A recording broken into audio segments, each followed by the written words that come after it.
In January, Missouri Democrat Jay Nixon will deliver his final State of the State gubernatorial address to a legislature dominated by Republicans.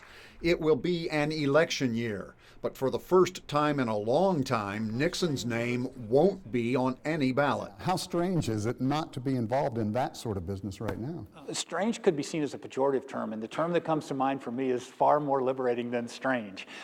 It's good to be able to not think about the politics and think about the policy. Nixon's tenure as chief executive has been marked by an aggressive rebuild of Missouri's economy. He has used tax credits to lure thousands of jobs. He has fought to protect labor organizations. Right to work is wrong. And he's not been afraid to commit public dollars for redevelopment. His battle with conservative lawmakers over the St. Louis Sports Stadium project looms large in his final year.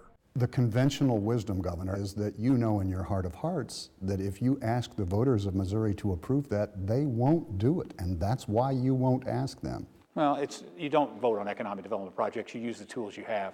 In this case, a hotly contested bonding authority approved by lawmakers decades ago. Nixon's critics want to define him by his travel habits. History will remember him by the major events that have occurred under his term.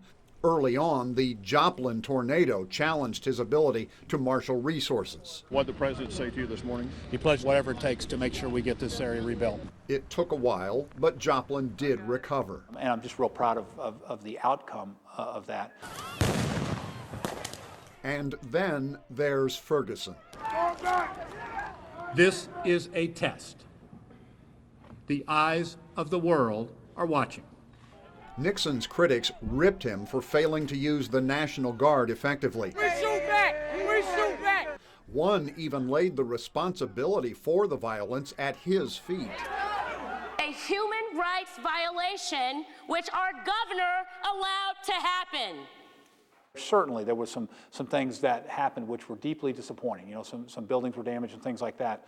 But the fact that we did not end up with, a Kent State situation or something like that, I think will, when people look back on that, and then the positive changes are now being made. The historic municipal court reform bill that was passed. I am a revolutionary.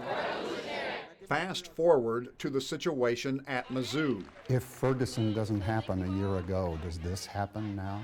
You know, I'm not sure. I think there's a lot of energy out there on these issues. I think you've got a whole new generation of folks involved in these issues and a whole new set of tactics and methodology. The governor says he has not met with the concerned Student 1950 group as they have demanded. Looking forward to his final year in office, the governor wants to put ethics back on the legislature's front burner. As to what lies beyond 2016, Nixon routinely has dismissed questions about presidential aspirations. The fact that questions like that are not met with laughter is a very nice birthday present. Thank you.